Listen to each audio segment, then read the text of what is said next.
नमस्कार, मैं हूं हरबंश नागो के इस नए सीधे प्रसारण में आप सभी का स्वागत है। आज एक बात फिर से बात सिंध की। रक्षा मंत्री राजनाथ सिंह ने 2 दिन पहले जो बयान दिया था वो पाकिस्तान को रास नहीं आया है और पाकिस्तान हड़कंप मचा हुआ है, बहुत परेशान है। राजनाथ सिंह जी ने सिंध वाले बयान पर जो कहा था वो ना केवल पाकिस्तान को रास आ रहा है, कुछ कांग्रेस को भी रास नहीं आ रहा है। और अब इसमें खास करके बात अगर हम पाकिस्तान की करते हैं तो पाकिस्तान ने ये कहा है कि पाकिस्तान का जो बयान है उन्होंने ये कहा है, पाकिस्तान ने जो उन्हें बिल्कुल किसी भी तरीके से रास नहीं आ रहा है। पाकिस्तान के विदेश मंत्रालय ने एक बयान में कहा है कि इस तरह के बयान यानी कि केंद्रीय रक्षा मंत्री श्री राजनाथ सिंह ने दिया था, यह एक विस्तारवादी हिंदूवादी मानसिकता को उजागर करते हैं और स्थापित वास्तविकताओं को चुनौती देना चाहता है और अंतर्राष्ट्रीय कानून का स्पष्ट उल्लंघन करता है। पाकिस्तान के विदेश मंत्रालय ने आज भारतीय रक्षा मंत्री राजनाथ सिंह की उस टिप्पणी की निंदा की है जिसमें उन्होंने कहा था कि सिंध भारत को वापस आ सकता है। पाकिस्तान के सिंध प्रांत के बारे में भारतीय रक्षा मंत्री को भ्रामक और खतरनाक संशोधनवादी टिप्पणियों को पाकिस्तान ने कड़ी निंदा करता है। इस तरह के बयान एक विस्तारवादी हिंदुत्व मानसिकता को प्रकट करते हैं जो स्थापित वास्तविकताओं की चुनौती देना चाहता है और अंतरराष्ट्रीय कानून, मान्यता प्राप्त सीमाओं का उल्लंघन और राज्यों की संप्रभुता को स्पष्ट उल्लंघन करता है। मंत्रालय ने भारतीय नेताओं से आग्रह किया है कि ऐसे बयानबाजी से बचें और इससे तनाव बढ़ सकता है। पाकिस्तान की ये बात स्पष्ट प्रमाण करती है कि पाकिस्तान एक बार फिर से किसी यानी बिल्ली खंबा नोचे की कहावत को यथार्थ कर रहा है। और उन्होंने ये भी कहा है पाकिस्तान ने, हम राजनाथ सिंह और अन्य भारतीय नेताओं को आग्रह करते हैं कि वो क्षेत्रीय शांति और स्थिरता को खतरे डालने वाले भड़काऊ बयानबाजी से बचें। जिस टिप्पणी ने प्रतिक्रिया को जन्म दिया है वो वही है जो आपको बताया रविवार को नई दिल्ली में एक सिंधी समुदाय के कार्यक्रम में आई थी, जहां रक्षा मंत्री राजनाथ सिंह ने ये बात कही थी। और उन्होंने सिंध समाज जो सम्मेलन है उन्होंने उसमें LK आडवाणी को भी आकर्षित किया था। श्री आडवाणी के लेखन सभ्यता से संबंधों और विभाजन के दर्द के बारे में बात करते हुए उन्होंने कहा था कि आडवाणी की पीढ़ी से कई सिंधी हिंदुओं ने 1947 में सिंध से अलगाव के साथ कभी समझौता नहीं किया था। राजनाथ सिंह जी ने कहा था कि आज सिंध की भूमि भले ही भारत का हिस्सा न हो, लेकिन सभ्यता और दृष्टि सिंध हमेशा भारत का ही हिस्सा रहेगा। जहां तक भूमि का सवाल है, सीमाएं बदल सकती हैं, कौन जानता है कल सिंध भारत को फिर लौट कर आ जाए।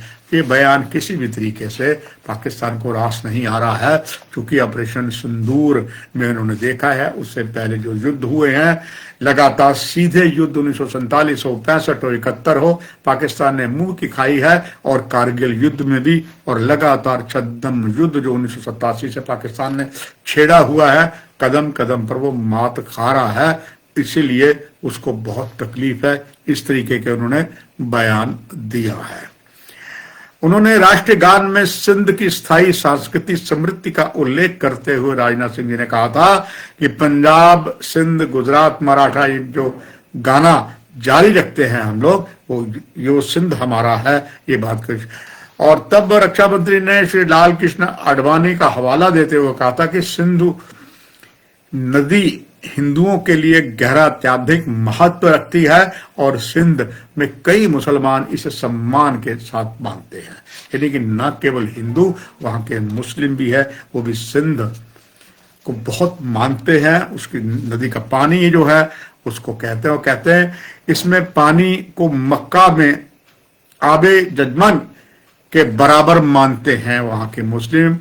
सिंह ने कहा था पड़ोसी देशों में अल्पसंख्यकों की स्थिति को छूने के लिए अपना भाषण दिया था। उन्होंने कहा कि पाकिस्तान और अन्य जगहों पर उत्पीड़ित का सामना करने के लिए प्रवासियों को वर्ष 2024 तक बिना पासपोर्ट के भारत रहने की अनुमति भी है। यानी कि सिंध पर किस तरीके से भारत को पूरा प्यार है और वहां उनके लिए नई उन्होंने चीज की। पाकिस्तान के इस बयान से सिंध में तो हालत खराब है उसकी, और इधर अगर हम बात करते हैं जिस तरीके से बात हुई है, विदेश मंत्रालय ने भारत से अपने नागरिकों को विशेष रूप से कमजोर अल्पसंख्यक समुदाय को सुरक्षा सुनिश्चित करने के लिए ध्यान केंद्रित करने का आगाह भी विदेश मंत्रालय भारत ने किया है, और भारत पर अल्पसंख्यक समुदायों की रक्षा करने में विफल रहने का भारत ने आरोप भी पाकिस्तान पर लगाया है। इसे उन लोगों की जवाबदेह ठहराना चाहिए जिन्होंने वहां ऐसी हिंसा भड़काते हैं। इस्लामाबाद को तो तकलीफ हुई है, मगर आश्चर्य की बात है तकलीफ तो कांग्रेस को भी हुई है। जो बयान रक्षा मंत्री राजनाथ सिंह जी ने दिया है, उस कांग्रेस के नेता राशिद अलवी ने रक्षा मंत्री राजनाथ सिंह के बयान को एक प्रतिक्रिया देते हुए कहा कि अगर पाकिस्तान, अफगानिस्तान और बांग्लादेश भारत का हिस्सा थे तो सेना भेजकर उन्हें मिला लो। उन्होंने बीजेपी पर तनाव बढ़ाने वाले बयान का ये आरोप लगाया है और आर्थिक मुद्दों पर ध्यान देने की सलाह दी है। रक्षा मंत्री ने कहा था कि सीमाएं बदलती रहती हैं और सिंध भारत में वापस आ सकता है। कांग्रेस के नेता ने भारतीय जनता पार्टी पर आरोप कांग्रेस के नेता ने लगाते हुए कहा है कि उसने जुड़े संगठन को जानबूझकर ऐसे बयान देते हैं जो माहौल को तनावपूर्ण बनाते हैं। उन्होंने कहा है कि ऐसी बातें सिर्फ क्षेत्र में तनाव बढ़ाती है और जनता को गुमराह करती है। देश में आर्थिक चुनौतियों, बेरोजगारी और महंगाई जैसे बड़े मुद्दे हैं, लेकिन भारत सरकार भावनाएं भड़काने वाले बयान दे रही है। ये कांग्रेस का कहना है, जग जाहिर है जो भी केंद्र सरकार कदम उठाती है उसका वो विरोध करती है। मगर मंथन करे तो जिस तरीके से रक्षा मंत्री ने बयान दिया है, पाकिस्तान में हड़बड़ाहट हुई है और पाकिस्तान परेशान है। चूंकि इससे पहले हमारे देश के आर्मी चीफ ने भी उसे जो कुछ कहा था कि ऑपरेशन 2 जो है, पहले वाला तो ट्रेलर था बहुत बड़ा होगा, वो सब पकाया हुआ है। क्योंकि उधर से जिस तरीके से POJK यानी कि गुलाम जम्मू कश्मीर में हालात बने हैं वो भी पाकिस्तान के हाथ से निकल रहे हैं, और इधर रक्षा मंत्री का बयान जो है उनकी हालत खराब कर रहा है, इसलिए बहुत ज्यादा सख्त पकाया हुआ है। और संकेत ऐसे ही हैं, आने वाले दिनों में इस पर काफी चर्चा होगी और पाकिस्तान की नींद और ज्यादा हराम होगी, ये बात निश्चित है। चलिए दर्शकों, इस कार्यक्रम में इतना ही। कुछ और महत्वपूर्ण खबरें वो भी आपके लिए लेके आऊंगा। नमस्कार।